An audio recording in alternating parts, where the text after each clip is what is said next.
સૌને સાદર પ્રણામ. જય જિનેન્દ્ર. અનંત ઉપકારી ચરમ તીર્થંકર શાસનપતિ પ્રભુ મહાવીર દેવના ચરણોમાં વંદના કરીએ.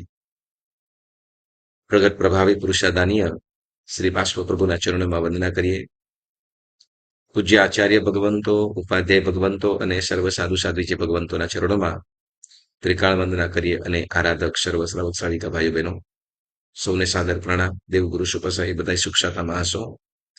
આપણે તત્વજ્ઞાનની અંદર જિનાલય દેરાસર સંબંધી અને ત્યાર પછી અચિંત્ય પ્રભાવશાળી એવા કલ્યાણ મંદિર સ્તોત્રનો પણ સ્વાધ્યાય કરીએ છીએ. જેમ આરાધનાઓ ક્રિયાઓ બે પ્રકારની કીધી આપણને. ક્રિયા બે પ્રકારની, એક ભક્તિ ક્રિયા અને પ્રીતિ ક્રિયા. ભક્તિ એટલે જે પરમાત્મા જે આપણા ઉપકારી છે એના તરફની ભક્તિ, એના તરફનો બહુમાન, એના ઉપર પૂજ્યતા ભાવ, તો એ ભક્તિ ક્રિયા કહેવામાં આવી. અને જેની સહાયથી, જેની મદદથી, જેના સથવારે લઈને આપણે આ સંસારથી તરવું છે અથવા આત્મશુદ્ધિ કરવી છે, શુભ ભાવમાં જવું છે, તો એને શું કહેવામાં આવ્યું? તો કે પ્રીતિ ક્રિયા. તો જેમાં પૂજ્યતા ભાવ છે. પૂજ્યતા ભાવ તો કે જેઓએ આપણા ઉપર ઉપકાર કર્યા છે તો એ આપણા માટે પૂજ્ય છે. જેમાં પરમાત્મા અને પરમાત્માને લગતી દરેક વસ્તુઓ, જેમાં જિનાલય, જીન પ્રતિમા કે જીનેશ્વર ભગવંતના ચરણ પાદુકાઓ કે એમના સ્થાનનું કોઈ પણ વસ્તુ તો એ પૂજ્ય છે. તો ત્યાં આપણે ભક્તિભાવ હોવો જોઈએ. કારણ શું? જેમ આપણને કહીએ કોઈ વ્યક્તિ આવ્યું છે, મહાન વિશિષ્ટ કક્ષાનું વ્યક્તિ આવ્યું અને કોઈ વસ્તુ આપણને આપી હોય, બરાબર ને, એ વસ્તુ અથવા એની કોઈ યાદગીરી હોય, તો એ પણ રાખીને આપણે જેના ફેન હોઈએ અથવા જે આપણી ખૂબ પસંદીદા વ્યક્તિ છે, તો એની કોઈ પણ વસ્તુ હોય એ આપણે એની યાદમાં કેવી રીતે સાચવીને રાખીએ, બરાબર ને? રાખીએ કે નહીં? કોઈ આપણા ઘરે આવ્યું હોય અથવા આપણે ક્યાંક ગયા હોઈએ અને ખૂબ કિંમતી નથી, પરંતુ એ વ્યક્તિ ઇમ્પોર્ટન્ટ છે. ઓકે, કદાચ કોઈ એવું ખરું કે તમે બારે ગયા હો અથવા કોઈ સ્ટાર હીરો વગેરે તમારા પસંદીદા હોય ને અને ઓટોગ્રાફ લીધો હોય તો પછી સાચવીને રાખી હોય? ઓકે, ચાલો ઓટોગ્રાફ મૂકો. તમે ફરવા માટે ગયા હો, બરાબર, ફરવા માટે ગમે તે કદાચ યાત્રા માટે ગયા હો કે કોઈ ટૂરમાં ગયા હો, તો તે વખતના જે ફોટા હોય ફોટા સાચવીને રાખ્યા હોય? ફોટા સાચવીને રાખેલા એવું બને? એટલે તમે મ્યુટ થઈને આન્સર કરી શકશો, પછી પાછા મ્યુટ થઈ જવા કે તમે ફરવા કોઈ તીર્થયાત્રાની અંદર ગયા હોઈએ. બિંદુબેન, કદાચ તમે શિખરજીની યાત્રામાં ગયા હો કે રાજસ્થાનની યાત્રાની અંદર ગયા હોઈએ અને ત્યાંથી કોઈ વસ્તુ અથવા યાદગીરીમાં કંઈક લાવ્યા હોઈએ, તો એ તમે કેવી સાચવીને રાખી હોય? કારણ શું? તો કે એ યાદ આવે કે ભાઈ આ વસ્તુ અમે શિખરજી ગયા હતા. હા, ચોક્કસ. તમે કોઈ શિખરજી ગયા હોય તો ત્યાંથી કદાચ સમિત શિખરજીનો ફોટો અથવા ત્યાંથી લાવ્યા હોય ને ત્યાં એ જોઈને અમે આ યાત્રા કરી હતી ત્યારે અમને આ વસ્તુ મળી હતી અથવા ત્યાંથી લીધી હતી, આપણે યાદ કરીએ છીએ, બરાબર ને? તો એ યાદ અપાવે છે, બરાબર ને? તો એમ અહીંયા જીનેશ્વર પરમાત્માની પ્રતિમા, જિનાલય, એ આપણને અરિહંત પરમાત્માની યાદ અપાવે છે કે જે આપણા માટે ખૂબ ઉપકારી છે, કે જેઓએ સાચો ધર્મ બતાવ્યો છે, માર્ગ બતાવ્યો છે. સંસારની વિડંબનાઓથી કે દુઃખોથી ઉગરવાનો જેમને ધર્મ બતાવ્યો, રસ્તો બતાવ્યો અને જે સાચું સુખ ક્યાં છે એ પણ ઓળખાવ્યું. વળી દુઃખથી કેવી રીતે બચી શકાય એનો પણ માર્ગ બતાવ્યો, બરાબર ને? જેમ કહેવાય કદાચ આપણા માટે એવું બને કે કદાચ તમે સરસ તમારા મૂળની અંદર, મોજની અંદર તમે ગાડી ચલાવતા છો, ગાડી ચલાવતા ચલાવતા તમે મસ્ત રીતે ગયા છો અને તે વખતે આગળ રસ્તો પૂરો થઈ ગયેલો હતો, પણ તમને ખ્યાલ નથી તમે તમારા મૂળની અંદર જઈ રહ્યા છો અને આગળ કોઈએ લાલ ઝંડી બતાવી દીધી અથવા શું તો કે તમને ઊભા રાખી દીધા. તો હવે એ ઊભા રાખી દીધા અને પછી તમે જોયું કેમ ઊભા રાખી દીધા? હા, આમ તો શું કે તમે એક્સિડન્ટ થતા થતા બચી ગયા અને ઉભા રાખી દીધા અને પછી એના ઉપર કે એવી રીતે અચાનક ઓચિંતાનો આવી ગયો. તમે તમારા મોજની અંદર તમારા મૂળની અંદર જતા હતા ઓચિંતાનો અને વચ્ચે આવીને ગાડી તમારે બ્રેક મારવી પડી. હવે એના ઉપર તમે ખીજાયા પણ ખરા, પરંતુ એને પછી કીધું ત્યાંથી એનો દૂર થઈ ગયો પણ એને નજર બતાવી, શું કે ત્યાંથી તમારો હાથ પકડીને બતાવ્યું કે શું કેમ આવું કર્યું, અને પછી જોઈએ તો શું તો કે ત્યાં રસ્તો જ નતો, આગળ મોટી ઊંડી ખાઈ હતી. મોટી ઊંડી ખાઈ હતી કે પાર પત્તો અંદર પડી જાય તો પાર પત્તો પણ ના હોય એવું. હવે આવું કેમ કે આપણે પોતાના મોજની અંદર હતા, રસ્તો નવો હતો, ખ્યાલ નતો. તો એ વ્યક્તિને શું તે વખત, હા તે વખત કદાચ આપણને ગુસ્સો આવ્યો, પરંતુ પછી તો કે એનો આપણે ખૂબ આભાર માનીશું. કારણ શું કે ભાઈ તે અમારો જીવ બચાવ્યો, આખા પરિવારનો કે ગાડીનો જીવ બચાવ્યો, બધાનો જીવ બચાવ્યો. જેમ એ વ્યક્તિ આપણા માટે જે મુખારી છે, આપણે દુનિયાની અંદર આપણને ખ્યાલ નતો, આપણું ધ્યાન પણ નતું, પરંતુ ઓચિંતાને એને ઉભી રખાવી દીધી. તો જેમ એ વ્યક્તિ ઉપર આપણને આદર માન આવે, તો એવી રીતે આપણે જન્મ મરણના અને જન્મ જરા મૃત્યુના જે દુઃખોની અંદર જે સાયકલ ચાલી રહી છે ચાલી રહી છે ચાલી રહી છે, અને સુખનું નામ સુખનું નામ સુધા પણ નહીં, લવલેશ માત્ર પણ નહીં, થોડું ઘણું પણ સુખ નહીં, એવી અવસ્થાની અંદરથી કોઈ આપણને સુખનો રસ્તો બતાવ્યો અથવા એ દુઃખમાંથી હાથ પકડીને બહારે કાઢ્યા, તો એના માટે આપણે કેવો આભાર વ્યક્ત કરશું. તો પરમાત્માએ આપણને જન્મ જરા અને મૃત્યુના દુઃખોથી ઉગરવા માટે પરમાત્માએ આપણો હાથ પકડ્યો છે. કેવી રીતે તો કે ધર્મ આપીને. હાથ પકડવો એટલે જો હાથ પકડવા બધા અલગ અલગ, બરાબર ને. હાથ પકડવા મતલબ નાનું બાળક ચાલતું ન હોય, નાનું બાળક ચાલતું ન હોય તો તેની આંગળી પકડીને હાથ ચલાવવું એ વસ્તુ અલગ છે, બરાબર ને. પણ સમજો કે કોઈ વખત એમ કહેશું કે તમારા સથવારે કે અમારો હાથ પકડજો, પડવા નહીં દેતા, મતલબ આપણે અત્યારે પણ કોઈકને કહેતા હોઈએ, કહીએ કે ના કહીએ, ચોક્કસ કહેતા હોઈએ, પડવા ના દેતા હોય મતલબ શું તો કે અમારે ગમે ત્યાં પરિસ્થિતિ ખરાબ આવે, ગમે ત્યાં ડગમગીએ તો અમારી સાથે ઉભા રહેજો, અમને સહાય કરજો, મદદ કરજો, હેલ્પ કરજો. તો એ રીતે પણ હાથ પકડવા કે છે. તો એ પરમાત્માએ આપણને શું કર્યું છે તો કે પરમાત્માએ આપણને દુઃખ ચાર ગતિની અંદર જે નરક કે તિર્યંજ ગતિ છે, ભયંકર દુઃખો વાળી છે, નરક ગતિ, તો એની અંદરથી પડતા બચાવે છે. અને શું તો કે સારી ગતિની અંદર એટલે તો કે જ્યાંથી આપણે આત્મકલ્યાણ કરી શકીએ અને પોતાનું આપણે મોક્ષ સુધી જઈ શકીએ એવા જન્મને પામી અથવા એવા જન્મ પામ્યા પછી એને કેવી રીતે આપણે પહેલા તો શું તો યોગ્ય સ્થાને લઈ જાય છે, યોગ્ય સ્થાને આપણને લઈ જાય છે. અને એ જેમ આપણે કહેવાય ને કોઈ ટ્રેનમાં જવું હોય, બરાબર, ટ્રેનમાં બેસવું હોય તો શું કરવું પડશે, આપણે પ્લેટફોર્મ સુધી આપણે પહોંચવું જ પડશે, બરાબર. કદાચ રિક્ષાવાળો હોય પણ સ્ટેશન સુધી ઉતારી દે તો સ્ટેશન સુધી ત્યાં પહોંચવું જ પડશે, બરાબર. પ્લેટફોર્મ સુધી પણ આપણે જ પહોંચવું પડશે, ટ્રેનમાં પણ આપણે જ બેસવું પડશે, પરંતુ ત્યાં સુધી પહોંચાડે. તો આપણને આ પરમાત્માએ શું કર્યું છે તો કે આ બધું જ શું કર્યું તો કે પુણ્ય એકત્રિત કરાવીને ક્યાં સુધી તો કે મનુષ્ય ભવરૂપી પ્લેટફોર્મ ઉપર પહોંચાડી દીધા. કયા? મનુષ્ય ભવરૂપી પ્લેટફોર્મ સુધી. અને ત્યાંથી ના હવે તો કે ધર્મરૂપી ટ્રેનની અંદર બેસવાની જવાબદારી આપણી, બરાબર. હવે ત્યાં પ્લેટફોર્મ પર જઈને સુઈ જઈએ તો મંજિલે ડેસ્ટિનેશન ઉપર જઈ શકીએ ખરા?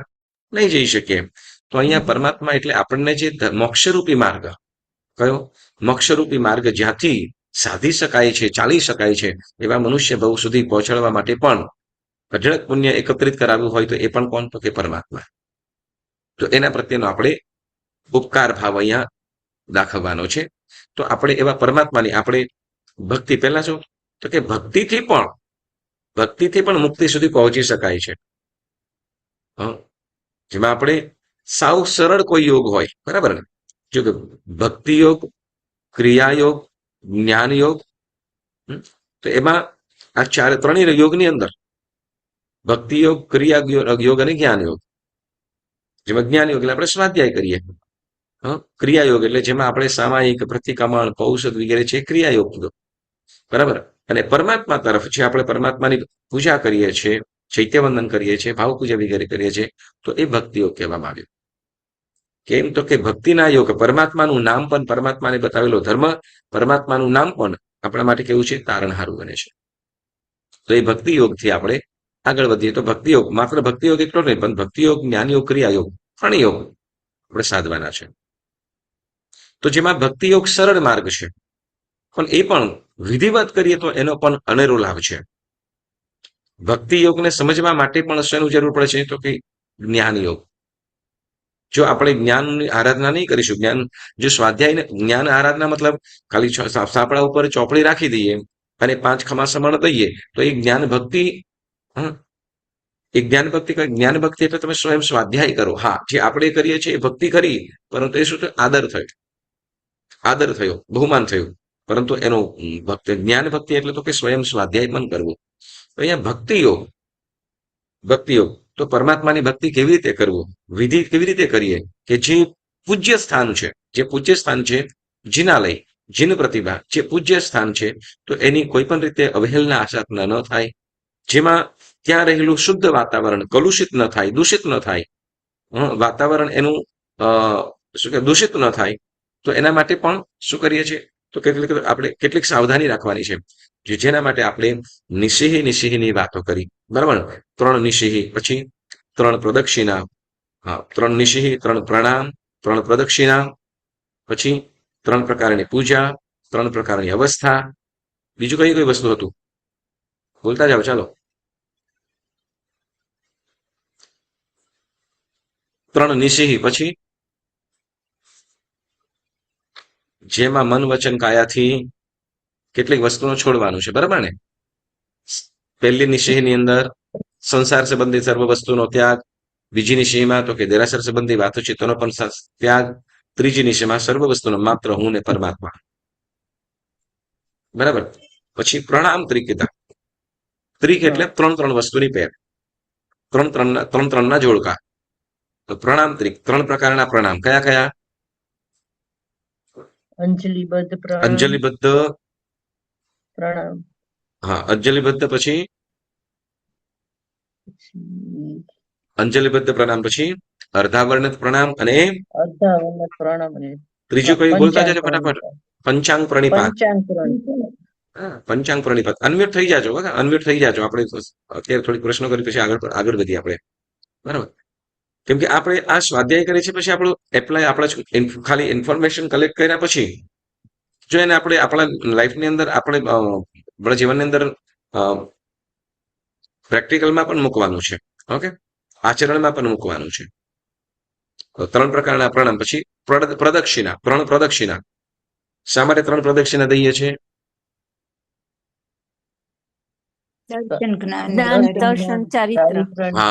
દર્શન, જ્ઞાન અને ચારિત્રની પ્રાપ્તિ અર્થે 3 પ્રદક્ષિણા દઈએ છીએ. બરાબર. પછી 3 પ્રકારની પૂજા.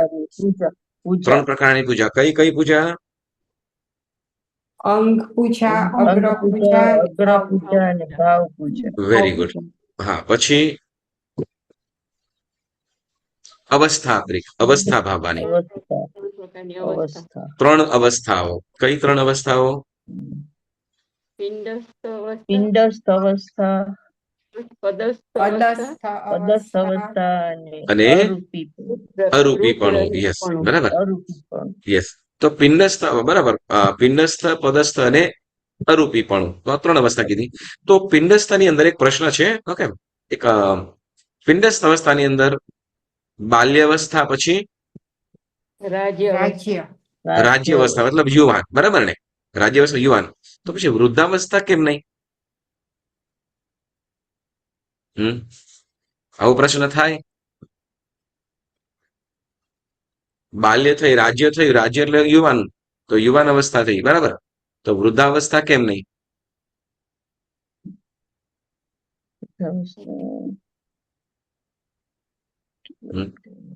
કોઈ ભગવંતની પ્રતિમા તો હોય છે કે વૃદ્ધાવસ્થા હોય, જોજો તમે યંગ હશે કાં તો બાલ પ્રભુ હશે.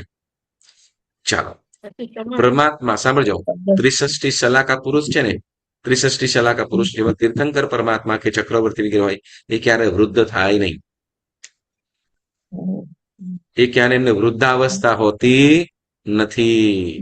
એટલે ભગવાન મહાવીર સ્વામી, સાંભળો, ભગવાન મહાવીર સ્વામી જે 32 વર્ષના હતા કે 30 વર્ષે જે અવસ્થા એમની યુવાન કાયા હતી, એ જ અવસ્થા જ્યારે 72 વર્ષના હતા ત્યારે પણ થઈ હતી. એ રીતે ભગવાન ઋષભદેવની પણ જે અવસ્થા એમની જે મતલબ આમ તો સંતતિનો માત્ર 6 મહિના, હા, કે 90 દિવસ સંતતિનું કે 6 મહિના 90 દિવસે સંતતિનું એટલે 3 મહિના સંતતિનું બાળકોનું પાલન કરે એટલે વર્ષની અંદર તો યુવા સરખા જેવા થઈ જાય. હા, તો અચ્છા ચાલો આપણે છે ને આપણે 20 વર્ષ લઈએ, બરાબર. તો 20 વર્ષની એજની અંદર કે 30 વર્ષની અંદર જે પરમાત્મા હષ્ટપુષ્ટ હતા એવી જ કાયા ક્યારે, તો કે 84 લાખ પૂર્વ વર્ષનું આયુષ્ય પૂરું થયું ત્યારે પણ એવી જ અવસ્થા હતી. એટલે મતલબ 83 લાખ પૂર્વ વર્ષ હતા પૂરા થયા ત્યારે પણ પરમાત્મા એવા ને એવા જ યંગ જ હતા. પાર્શ્વનાથ પ્રભુજી 30 વર્ષની એજની અંદર જે યંગ જે શું કહેવાય યુવાન હતા એ જ અવસ્થા 100મા વર્ષે પણ હતી. એટલે તીર્થંકર પરમાત્મા ક્યારે વૃદ્ધ થાય નહીં. ચક્રવર્તી હોય તો ચક્રવર્તી પણ નહીં, વાસુદેવ હોય તો વાસુદેવ પણ એ ક્યારે વૃદ્ધ થાય નહીં. ખ્યાલ આવ્યો?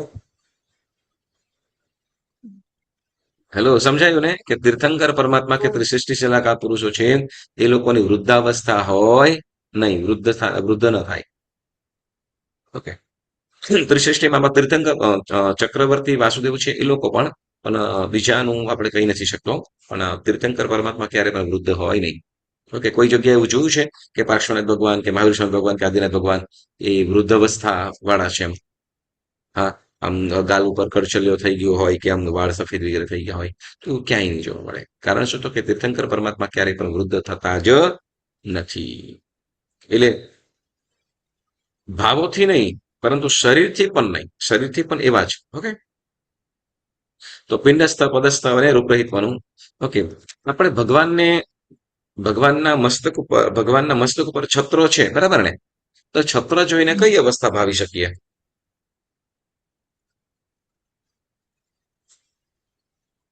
ભગવાનના મસ્તક ઉપર છત્ર કેટલા છે? 3 3 3.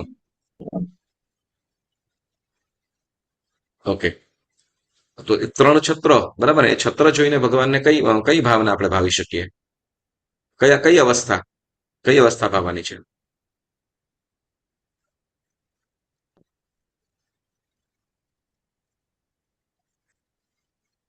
તીર્થંકર પદસ્થ અવસ્થા. કઈ? પદસ્થ. કારણ શું, તો કે તીર્થંકર પરમાત્મા 3 લોકના નાથ છે. કેવલ જ્ઞાન થયું છે ત્યાર પછી પરમાત્મા સમવસરણમાં બેસે ત્યારે પણ છત્ર ઉપર હોય, અને કદાચ પરમાત્મા વિહાર કરતા હોય ત્યારે પણ એ છત્ર આકાશની અંદર ચાલતા હોય છે. એટલે 3 છત્ર. ઓકે, ચાલો અશોક વૃક્ષ છે એને કઈ ભાવના ભાવીશું? કઈ અવસ્થા ભાવીશું?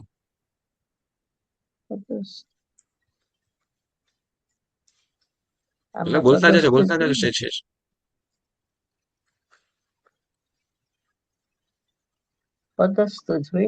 પદસ્થ અવસ્થા એ પણ. ઓકે, સરસ. ઓકે, તો ભગવાન શ્રમણ છે, સાધુ છે, તો સાધુ અવસ્થા કેવી રીતે આપણે ભાવીશું?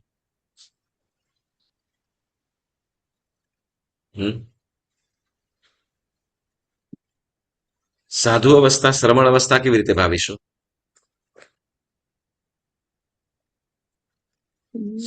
શ્રમણ અવસ્થા એટલે તો કે જે પરમાત્માના જે પંચમુષ્ટિ પરમાત્માએ લોચ કર્યો, બરાબર. એક શું કહેવાય, 4 બાજુ, બરાબર.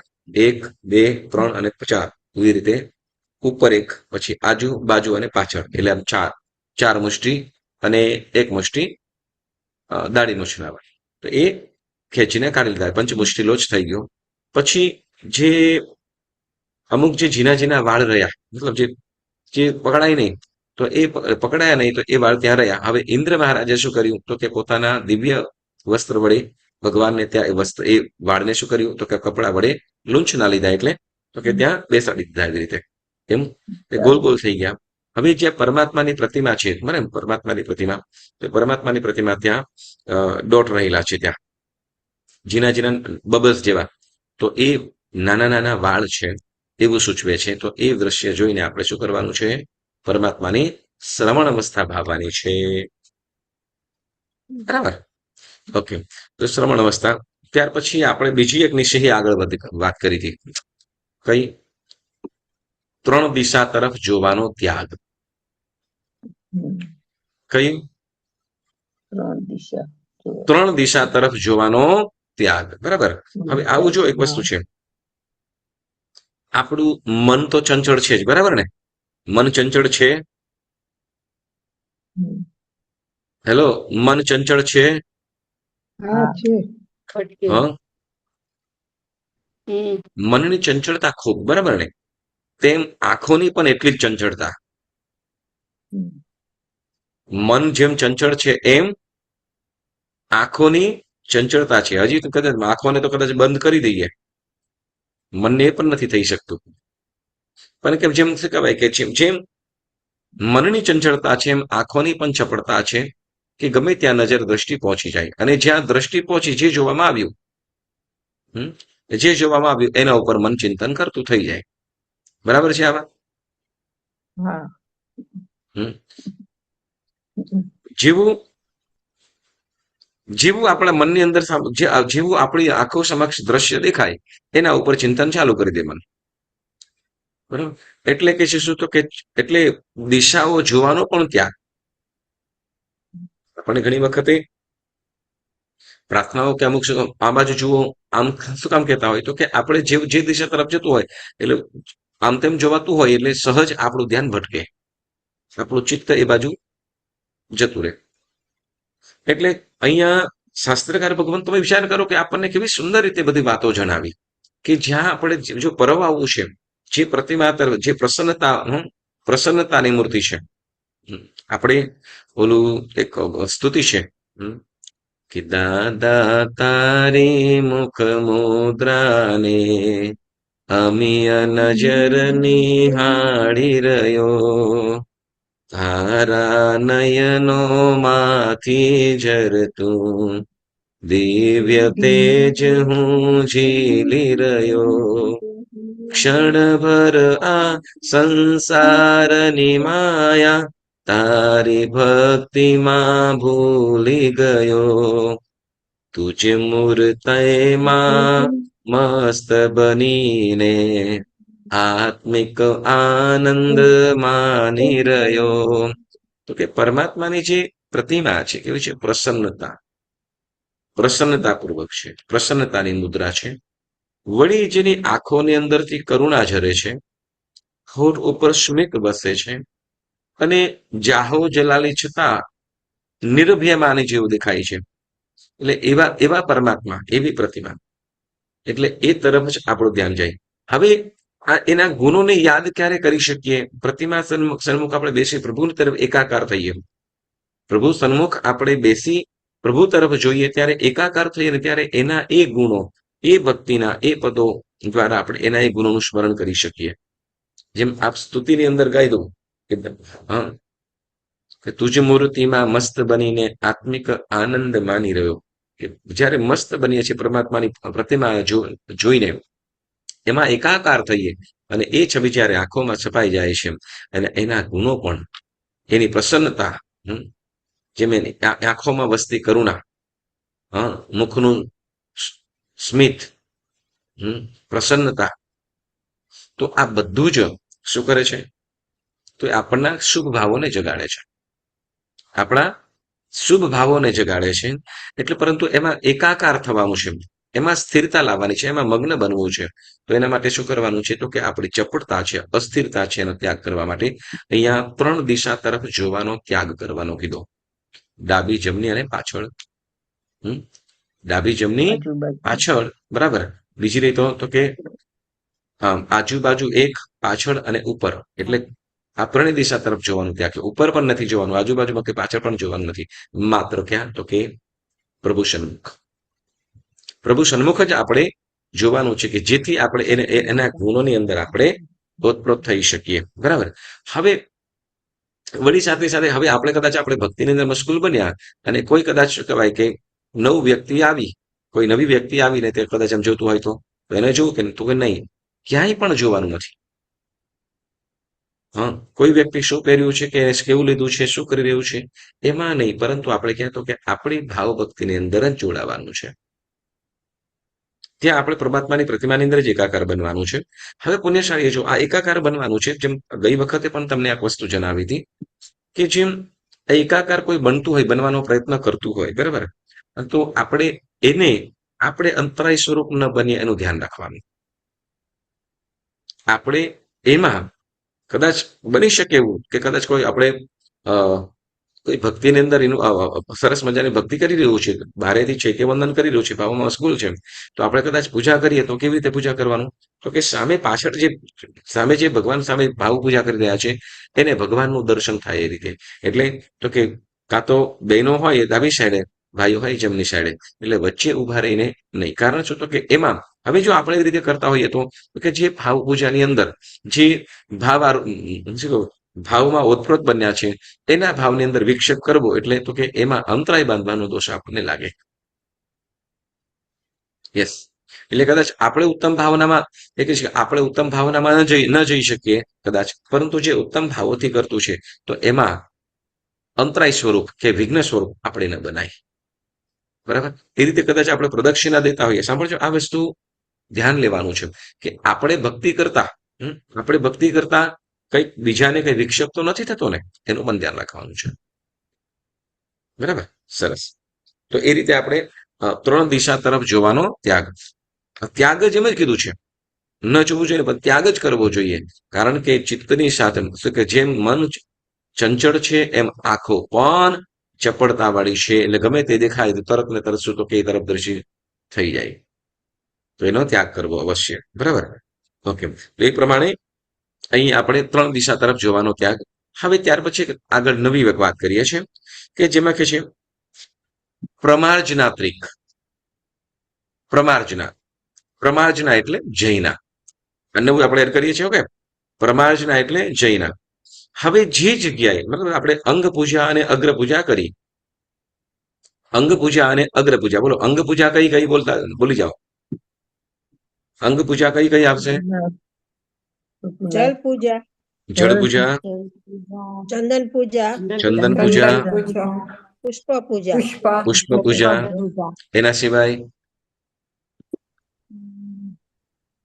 આભૂષણ પૂજા, વિલેપન પૂજા કરતા હોય કે આભૂષણ પૂજા કરીએ, વાસક્ષ પૂજા કે બરાસ પૂજા કરતા હોઈએ. બરાબર, તો કે પછી ભગવાનને મુગટ વગેરે પહેરાવતા હોઈએ, હાથમાં બિછેરું મૂકતા હોઈએ, તો પછી અંગ પૂજાની અંદર અગ્ર પૂજા,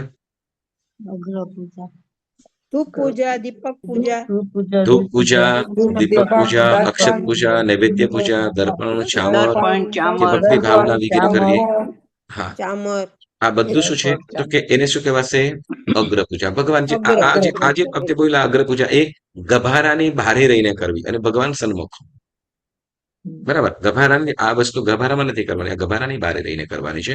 અને હા, યસ, આ પૂજાઓ કરતા હોઈએ ને ત્યારે પણ ખાસ ધ્યાનમાં લેવાનું કે તે વખતે પણ જે પાછળ ચૈત્યવંદન ભગવાનની વગેરે પૂજા કરી રહ્યા છે તો એને આપણે બાધ સ્વરૂપ કે અંતરાય કે વિઘ્ન સ્વરૂપ ન બનીએ એનું ધ્યાન લેવાનું છે. ખ્યાલમાં આવ્યો? ઓકે, સરસ. હવે ત્યાર પછી આ અંગ પૂજા અને અગ્ર પૂજા થયા પછી આપણે ભાવ પૂજા કરવાનું છે. કઈ? ભાવ પૂજા. હવે ભાવ પૂજા કરીએ, ભાવ પૂજા એટલે ચૈત્યવંદન. બરાબર, જેમાં કોઈ પણ પ્રકારના દ્રવ્ય નહીં, શબ્દ કે પદના માધ્યમથી આપણે પરમાત્માના ગુણોમાં ઓતપ્રોત કરીએ, એટલે ઓતપ્રોત થઈ એટલે ગુણ ગાઈએ. જેમાં આપણે સ્તુતિ, ચૈત્યવંદન, સૂત્ર, સ્તવન, થોઈ વગેરે ગાતા હોઈએ તો એને શું કહેવાશે? જે પરમાત્માના ગુણો, જેમાં કોઈ વસ્તુ નથી, બરાબર, કોઈ વસ્તુઓનો ઉપયોગ નથી, માત્ર આપણે શબ્દ, તો એને આપણે શું કહીશું? ભાવ પૂજા. બરાબર ને? તો હવે ભાવ પૂજાની અંદર, બરાબર, ભાવ પૂજાની અંદર શું કરવાનું છે? ભાવ પૂજા કરીએ જે સ્થાને આપણે ભાવ પૂજા કરવાનું છે, બરાબર, ચૈત્યવંદન કરીએ એના પહેલા શું કરીએ છીએ આપણે ખબર છે ને? ચૈત્યવંદન શરૂ કરીએ એના પહેલા શું કરીએ આપણે? અક્ષત પૂજા, હિર્યાવહ્યમ. શું કરીએ? હિર્યાવહ્યમ કરીએ. યસ, આપણે ચૈત્યવંદનનો આદેશ તો લોગસનો કાવશક થઈ જાય, લોગસ બોલીએ અને ત્યાર પછી 3 ખમાસમણ દઈએ ત્યારે ચૈત્યવંદન ચાલુ થાય છે. વાસ્તવિક ચૈત્યવંદન આપણું ત્યાંથી, પરંતુ તો એના પહેલા આપણે હિર્યાવહ્યમ કર્યું તો કે એ આપણે આવતા જતા કે કોઈ પણ આપણા રસ્તાની અંદર આવતા જતા કે કોઈ પણ પ્રકારની વિરાધના થઈ છે, બરાબર ને, આપણાથી વિરાધના થઈ છે તો એની એ પાપ શુદ્ધિ માટે આપણે હિર્યાવહ્યમ કરીએ છીએ. આપણે જે રસ્તાની અંદર આવતા જતા ગાડી ચલાવીએ છીએ કે હાલતા ચાલતા પણ આપણે આપણાથી જે પણ જીવોની હિંસા થઈ છે, વિરાધના થઈ છે, તો એની આપણે અહીંયા માફી માંગીએ છીએ, બરાબર.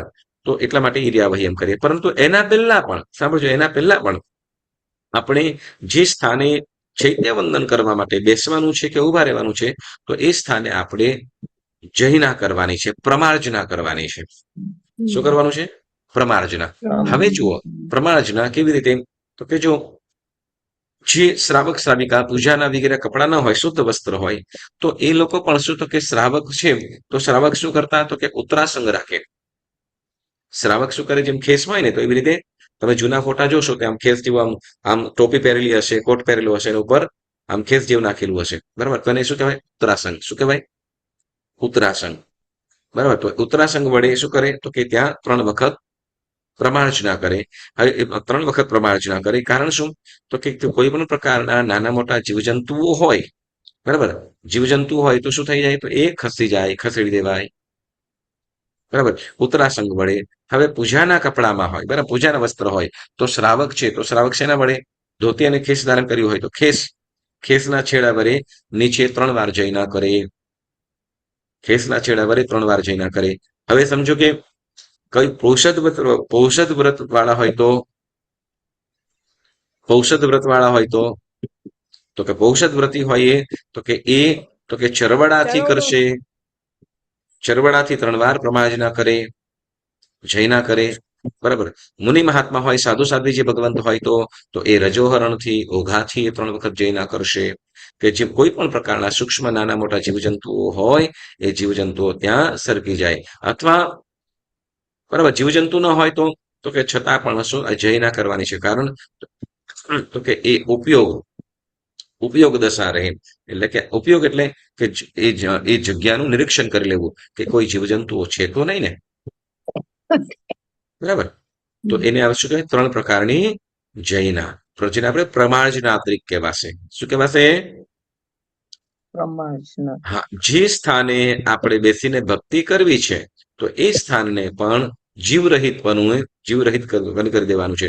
કદાચ આપણને ખ્યાલ નહીં, બરાબર, આવું બની શકે ને કે કદાચ ચોખા હોય, આપણે ચોખાની અંદર ઘણી વખત એવું થઈ જાય કે ખ્યાલ ન રહ્યો અને અંદર ચોખાની અંદરથી કદાચ જીવજંતુ વગેરે કદાચ નાના નાના જીવડા પણ ઘણી વખત ધનાળ પડી ગયા હોય અને સાથીઓ કરતા અથવા મૂક્યા ને તરત ભાગતા ભાગતા આમ તેમ થઈ ગયું અને આપણો ઉપયોગ ન રહ્યો, આવું બની શકે કે ના બની શકે? બની શકે. તો એ જીવ જંતુઓ આજુબાજુની અંદર હોય કે આપણા પગ નીચે કે આપણે ઉપર બેસી જવાય તો એ જીવની હિંસા ન થઈ જાય, એ જીવની હિંસા ન થાય, એનું ધ્યાન રાખવાનું છે. તો એટલા માટે ત્યાં આપણે શું કરીએ છીએ? પ્રમાર્જના. એટલે ત્યાં 3 પ્રકારની પ્રમાર્જના. એટલે અને કીધું શું કે પદ ભૂમિ પ્રમાર્જના, એટલે જે જગ્યાએ આપણે ઉભા રહેવાનું છે એ જગ્યાએ 3 વાર જયના કરવાની છે અથવા પ્રમાર્જના કરવાનું છે. તો એને શું કહેવાશે? પ્રમાર્જનાત્રિક. બરાબર. અહીંયા જેમ શું કહેવાય કે આપણે જો રસ્તાની અંદર આવતા જતા છીએ એની પણ માફી માંગીએ છીએ, તો જે જગ્યાએ આપણે આરાધના મતલબ ભક્તિ કરવાની છે તો એ જીવજંતુને એ ત્યાં પણ જીવજંતુઓ વગેરે જોઈ લેવાના છે. કોઈ જીવની હિંસા તો નથી થતી ને? નહીં તો ઓલું શું કહેવાય, કમઠ જેવું ન થાય. કમઠની વાત ખ્યાલ આવે? કમઠની વાત ખ્યાલ આવે? શું હતું કમઠ? પોતાનું ધ્યાન તો કરતો હતો, પંચાગ્નિ તપ કરતો હતો, પરંતુ એ જીવની અંદર, એ લાકડાની અંદર જે અગ્નિ બળતો હતો, એ લાકડાઓની અંદર શું હતું? સર્પ, પંચેન્દ્રિય જીવની હિંસા થતી હતી, બરાબર ને? તો જૈના વગરનું છે જીવ દયા નહુ જાન તે તપ જપ ફોગટ માલે. એટલે જો જૈના વગરનું, જો જ્યાં જીવની હિંસા થતી હોય તો એવું તપ કે એવી આરાધના પણ નકામી. તો એ જ પ્રમાણે માત્ર એ કમઠ માટે જ નહીં, આપણને પણ એ લાગુ પડે કે જો આપણે કદાચ આમ સરસ તમે ભક્તિની અંદર ઇન્વોલ્વ થયા હોય, ભક્તિની અંદર તમે ઇન્વોલ્વ થયા હોય ને શું તમારે નીચે કદાચ કોઈ જીવજંતુ આવીને ત્યાં દબાતું હોય, વેદના પામતું હોય, બરાબર, તો ત્યાં શું થઈ જાય છે? તો કે જ્યાં અઢળક પુણ્યનો અનુબંધ કરવાનો છે એની જગ્યાએ ત્યાં પાપનું કાર્ય થઈ જાય. તો એટલા માટે ત્યાં શું કરવાનું છે? તો કે પ્રમાર્જનાત્રિક, એટલે ત્યાં ભૂમિ પ્રમાર્જના કરવાની છે, એ જગ્યાની જયના પણ કરવાનું છે, બરાબર. તો એ પ્રમાણે આપણે આજે 3 દિશા નિરીક્ષણનો ત્યાગ અને પ્રમાર્જનાત્રિકની વાત કરી. અને હવે આપણે કયા સૂત્રનો સ્વાધ્યાય કરીએ છીએ આપણે ત્યાર પછી? કલ્યાણ મંદિર. હા, કલ્યાણ મંદિર કલ્યાણ સ્તોત્ર. મંદિર. ઓકે, કલ્યાણ મંદિર સ્તોત્ર. હવે આપણે જે આ પેલા ત્રિકની વાતો કરીએ છીએ ને, એ ભાષ્ય ત્રયમ. ભાષ્ય ત્રણ ભાષ્ય છે. એમાં આપણે પ્રથમ ભાષ્યના આધારે આપણે આ સ્વાધ્યાય કરી રહ્યા છીએ કે જે આપણે વિધિ સરસ રીતે શીખી શકાય. અને ત્યાર પછી આપણે જે હવે કલ્યાણ મંદિર સ્તોત્ર કે જેનો એક એક ગાથાનો આપણે સ્વાધ્યાય કરીએ, બરાબર? તો જેમાં કલ્યાણ મંદિર સ્તોત્રના રચયિતા શ્રી માનતુંગ સુરેશ્વરજી મહારાજ સાહેબ, બરાબર? દિવાકર સિદ્ધસેન દિવાકર કોણ છે? માનતુંગ સુરીજી મહારાજ સાહેબ કે સિદ્ધસેન દિવાકર સુરીજી? સિદ્ધસેન દિવાકર. સિદ્ધસેન દિવાકર સુરીજી મહારાજ સાહેબ, બરાબર ને? ભક્તામર સ્તોત્રની રચના ધારનગરીની અંદર થયેલી, ધારાનગરી. અને કલ્યાણ મંદિર સ્તોત્રની રચના ઉજ્જૈની નગરી, બરાબર? ઓકે, હા, ઓકે. તો આ બંને સ્તોત્રમાંથી કયું સ્તોત્ર પહેલું રચાયેલું હતું? ભક્તામર સ્તોત્ર કે કલ્યાણ મંદિર સ્તોત્ર?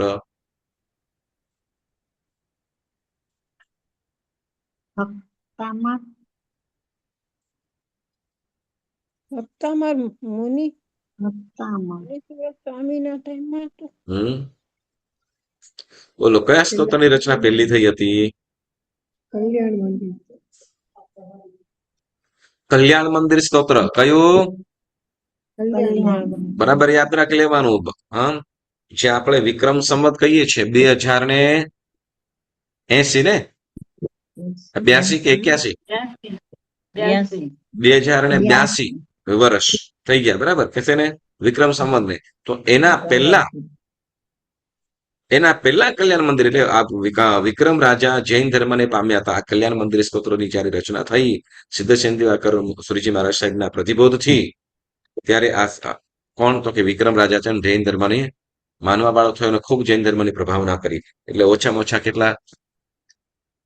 તો મિનિમમ 2082. તો એના પહેલા કદાચ 15-20 વર્ષ ગણી કાઢીએ તો પણ કેટલા? તો કે લગભગ 2100 વર્ષ જેટલો સમય થઈ જાય. 2100 વર્ષ લગભગ થઈ જાય ત્યારે આ શું? તો એના પહેલા ભક્તામર કલ્યાણ મંદિર સ્તોત્રની રચના થયેલી. અને ત્યાર પછી ભક્તામર સ્તોત્ર, તો કે ભક્તામર સ્તોત્રની લગભગ 1100 વર્ષની આસપાસ. કેટલા? 1100 વર્ષની આસપાસ થયા. તો જેમ ભક્તામર સ્તોત્રના પ્રભાવથી શિવલિંગ ફાટ્યું હતું, બરાબર? કલ્યાણ મંદિર થી. કલ્યાણ મંદિર થી.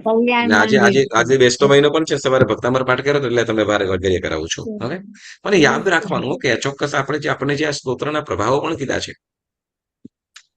કલ્યાણ મંદિર સ્તોત્રના પ્રભાવથી શિવલિંગ ફાટીને એમાંથી શ્રી પાર્શ્વનાથ પ્રભુ પ્રગટ થયા હતા, બરાબર? અને ભક્તામર સ્તોત્રના પ્રભાવે બેડીઓ 48 બેડીઓ તૂટીને 7 દરવાજાઓ પણ ખુલ્યા, બરાબર? તો એમાં આપણે ભક્તામર સ્તોત્રનો તો કોવિડ ટાઈમની અંદર સ્વાધ્યાય કરી ગયા હતા.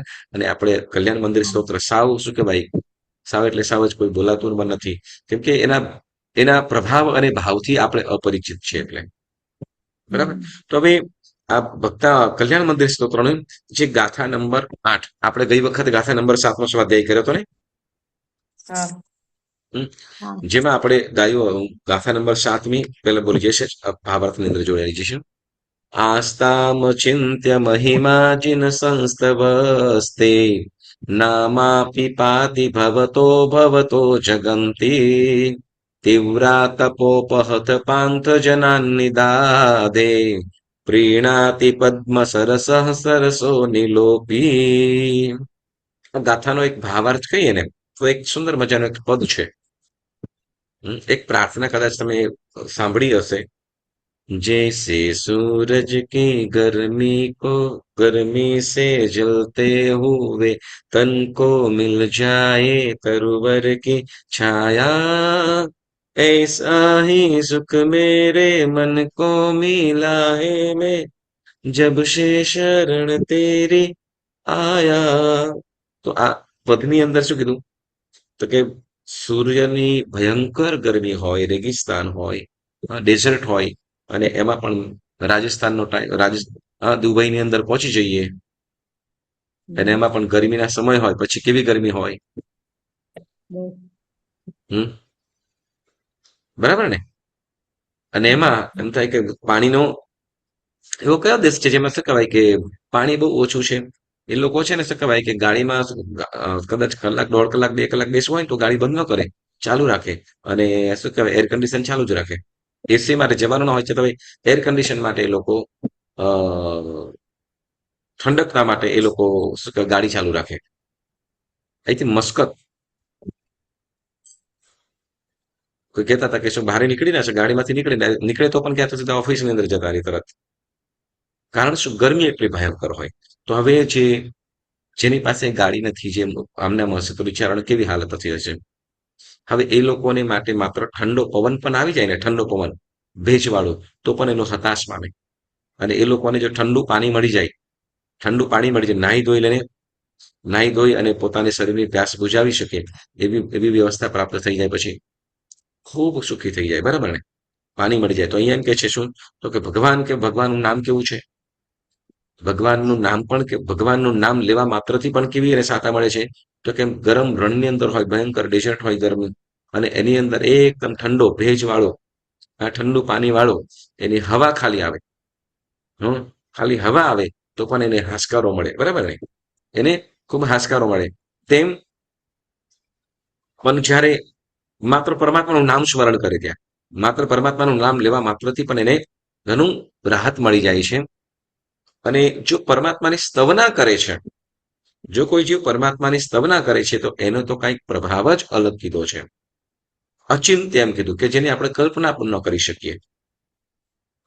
ન કરી શકીએ જેમ કહેવાય કે કોઈ જીવ શું કહેવાય કે પોતાના પરિવારજનોને પોતાના ભાઈ બોન બ્લાઇન્ડ છે પોતાના પરિવારજનોનો અવાજ સાંભળે છે સરસ પ્રેમ લાડ પ્રેમથી બોલાવે છે બરાબર ને પણ એને જોઈ શકતો નથી મનમાં કેવી દુવિધા રહે પરંતુ જ્યારે એને આંખોની કોઈ સુંદર મજાનો સુરમો આંજીને એને આંખો મળી જાય અને ક્લિયર બધું જોઈ શકે તો એનો આનંદ કેવો થાય એને કેવી આનંદની અનુભૂતિ થાય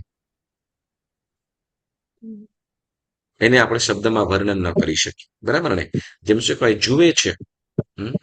જુએ છે બધું અને એ સામે ઈશારો વગેરે પણ કરે છે અને પણ એ સાંભળી શકતો નથી બરાબર હવે કેવી દુવિધાની અંદર રહે સાંભળી શકતો નથી બિચાર જેમ સાંભળવાની શક્તિ મળી જાય સાંભળવાનું જોઈ શકે છે બધું કરી શકે છે પણ સાંભળી શકતો નથી જેમ સાંભળવાની શક્તિ સંભળાતું થઈ જાય તો એને જે આનંદ થાય છે એનો જે ઉમળકો છે એનો ઉત્સાહ છે એને શબ્દમાં આપણે કહી શકીએ નહીં તો એવું પરમાત્માનું નામ છે અચિંત્ય જેની કલ્પના પણ ન કરી શકે એવું પરમાત્માની સ્તવના કરવાથી એવો અનેરો આનંદની પ્રાપ્તિ થાય છે હવે ત્યાર પછીની આગળની ગાથાની અંદર બહુ સુંદર મજાની વાત કરે છે પુણ્યશાળીઓ કે છે ગાથા નંબર 8 હૃદ્વર્તિની ત્વયિ વિભો શિથિલી ભવન્તિ જંતુઃ ક્ષણેન નિબિડા અપિ કર્મ બંધા સદ્યો ભુજંગ મમયા ઇવ મધ્ય ભાગ મભ્યાગતે વન શિખંડિની ચંદનસ્ય આ ગાથાની અંદર ટૂંકની અંદર સારાંશ કહીએ ને તો તમે દર્શન કરવા માટે જાઓ કે ચૈત્ય વંદન કરવા માટે જાઓ પૂજા કરવા જાઓ તો સૌ પ્રથમ તમારા મોઢે કઈ સ્તુતિ આવે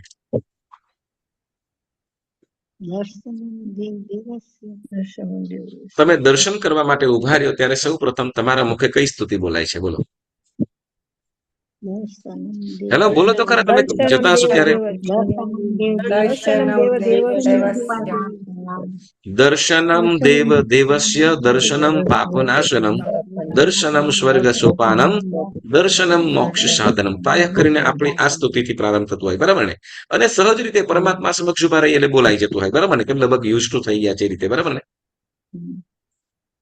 યસ ચોક્કસ તો અમે તો બાળપણથી આ રીતે શીખ્યા છીએ એટલે એ જ લગભગ આવી જાય છે. અને ઘરે ભાવના શરૂ કરીએ કે ગમે તે હોય લગભગ આ સ્તુતિથી જ ચાલુ થાય અમારે. આ સ્તુતિની અંદર જ્યારે ભાવ સહજ રીતે સમજાઈ જાય એવું એ જ ભાવો અહીંયા ગાથાની અંદર પણ કીધા, પણ કંઈક અલગ રીતે. ભાઈ કવિઓ હોય, ગુરુવરો હોય, મુનિવરો હોય, આગમના જ્ઞાતાઓ હોય, કંઈક વિશિષ્ટ કક્ષાએ સ્તવના કરતા હોય. એટલે કે હૃદવર્તિની ત્વયી વિભોષિતે લઈ ભવંતી જંતો ક્ષણે નિબિડા અપી કર્મ બંધા સદ્યો ભુજંગ મમયા ઇવ મધ્ય ભાગ અભ્યાગતે મનસી ખંડિની ચંદનસ્ય. શું કે છે કે પરમાત્મા તમને દ્રષ્ટિગોચર થતા, કે પ્રભુ તમે દ્રષ્ટિગોચર થાવ. અને શું છે તો કે પ્રાણીઓના ચીકણા એવા કર્મ પણ, શું ચીકણા એવા કર્મો પણ, ચીકણા એવા કર્મના બંધનો પણ ક્ષણવારની અંદર ઢીલા થઈ જાય. ચીકણા કર્મ એટલે કર્મ, જે કર્મ કેવા તો કે જે દુઃખ આપે એવા, જેને દુઃખ આપે એવા ચીકણા કર્મ, દુઃખ આપે એવા કર્મને શું કહેવામાં આવ્યું? પાપ કર્મ. પરમાત્મા તમને જોતા ચીકણા એવા બંધાયેલા કર્મો પણ શું થઈ જાય છે? ક્ષણવારની અંદર ઢીલા થઈ જાય છે. એટલે કે દર્શનમ પાપનાશનમ, દર્શનમ પાપનાશનમ કીધું, બરાબર? કે ચીકણા માત્ર પ્રભુ તમને જોતા જ, તમને જોતા જ મારા જે ચીકણા એટલે એકદમ ગાઢ બંધાયેલા છે, એક ગાઢું બંધનથી બંધાયેલા છે એવા પાપ કર્મ પણ શું થઈ જાય છે? ઢીલા પડી જાય છે. કેવી રીતે? જેમ કે સદ્યો ભુજંગ મમયા ઇવ મધ્ય ભાગ મભ્યાગતે વન શિખંડીની ચંદનસ્ય. હવે સદ્યો ભુજંગ, ભુજંગ એટલે સર્પ, ભુજંગ એટલે સર્પ, બરાબર ને? હવે વન છે જંગલ, જંગલમાં સર્પો સાપો ચંદનના ઝાડને બરાબર વીંટી લે છે. ચંદનના ઝાડ ઉપર શું કરે છે? વીંટળાઈ જાય છે, ચંદન ઉપર લપડાય છે. કેમ તો કે ચંદનનું ઝાડ એમને ગમે છે, પણ ચંદનનું ઝાડ ગમે છે, પરંતુ સાપ કોઈને નથી. ચંદનના ઝાડ સુધી જવું છે, પરંતુ સાપના ડરના કારણે કોઈ ત્યાં જતું નથી, બરાબર ને? ત્યાં કોઈ બીજા જીવો જાય નહીં, સાપનો ડર હોય છે. પણ અહીંયા શું થાય છે તો એમ કે છે કે મભ્યાગતે વન શિખંડીની ચંદનસ્ય, એટલે તો કે જેમ શું તો કે એ સર્પો પણ જેમ મોરનો ટહુકાર સાંભળે, મોરનો અવાજ સાંભળે, કે જેવો મોર દેખાય, મોરની કળા, કે મોર આવીને ઉપર બેસે, મોર જેવો ચંદનના ઝાડ ઉપર કે ચંદનના ઝાડ નજીક આવે, કે ચંદનના ઝાડ ઉપર રહેલા વીંટળેલા જીવોને, એ સાપોને મોર દેખાય એટલે શું કરે તો કે ધીમે ધીમે એના બંધન, એ સાપને જે ટાઈટ ચંદનના ઝાડને બરાબર વીંટળેલા હોય, ધીમે ધીમે ત્યાંથી ના સરકવા માંડે. કેમ કે શું છે કે એ સર્પને પણ મોરનો ડર છે, સર્પને મોરનો ડર છે. કેમ ડર? તો કે એ લોકોનું જાતિ વેર. શું કહેવાય? જાતિબદ્ધ વેર. જાતિબદ્ધ એટલે તો કે જે કઈ બગાડ્યું ન હોય, પરંતુ છતાંય એને ડર હોય. જેમ શું કહેવાય? ઉંદર બિલાડી, કૂતરો બિલાડી, સાપ નોળિયો, બરાબર ને? સાપને નોળિયાને કઈ લેવા દેવા ખરું? કઈ લેવા દેવાની, બરાબર? પણ છતાંય સાપને જોઈને તરત શું કરે છે? નોળિયો એટેક કરી દે છે, બરાબર? કારણ શું? તો કે જાતીય વેર. શું છે એને કહેવાય? જાતિ વેર. કોઈ રીઝન ન હોય, એની સાથે કોઈ લેવા દેવા પણ ન હોય, જાતીય વેર કહેવાય, બરાબર? જેમ શું કહેવાય કે હાથી જોઈને કૂતરું ભસવા લાગે, ચોક્કસ જાતિ વેર. કરી કાંઈ ન શકે, પરંતુ છતાંય ભસવા માંડે, સ્વભાવ. તો અહીંયા જાતીય વેર. જેમ શું કે ઉંદર ને બિલાડી, તો બિલાડી જે ઉંદરને જોવે એટલે તરત ભાગે, એને પકડવા કે એ કરે, આને જાતીય વેર કહેવાય. તો કે જાતીય વેરના કારણે શું? તો કે એ મોર તરત એને જોઈને ડરી જાય છે, અને સાપ ત્યાંથી ના જેવો ચંદનના ઝાડ ઉપર આવે એટલે શું થાય છે? સાપો ત્યાં ચંદનના ઝાડ છોડીને આમ તેમ પોતાનો બચાવ કરવા માટે ભાગી જાય છે. એમ હે પરમાત્મા, તમારું દર્શન થતા, સાંભળજો, તમારું દર્શન થતા જે પાપરૂપી જે કર્મો છે, પાપરૂપી જે ચીકણા કર્મો છે, જે આત્માને બરાબર જકડી રાખેલા છે, કે આત્માને જે દુર્દશા કરે છે, તો એવા પાપ કર્મો પણ દૂર થઈ જાય છે, ઢીલા થઈ જાય છે. એટલે કે છે દર્શનમ પાપનાશનમ. દર્શનમ પાપનાશનમ એટલે પરમાત્મા, હે પરમાત્મા, તમારું દર્શન પણ અમારા પાપનો નાશ કરી દે છે. તો એ જ ભાવ અહીંયા ગાથા નંબર 8 ની અંદર કહેવામાં આવ્યું છે. પણ અહીંયા ઉદાહરણથી કે છે. જ્ઞાની પુરુષો માત્ર એમને એમ નથી કહેતા, જ્ઞાની પુરુષો હંમેશા એનું કેવી રીતે થઈ શકે તો એનું પણ રીઝન આપણને બતાવે છે. પરમાત્માના ગુણો કેવા છે એની આપણે આગળ ગાથા નંબર 8-6 ની અંદર વાત કરી હતી. અનંતા ગુણો છે અને ગુણને કહેવામાં સમર્થ નથી. જેમ દરિયાના રત્નો જોઈને જોવા છતાં પણ એનું વર્ણન કરી શકતા નથી. બરાબર.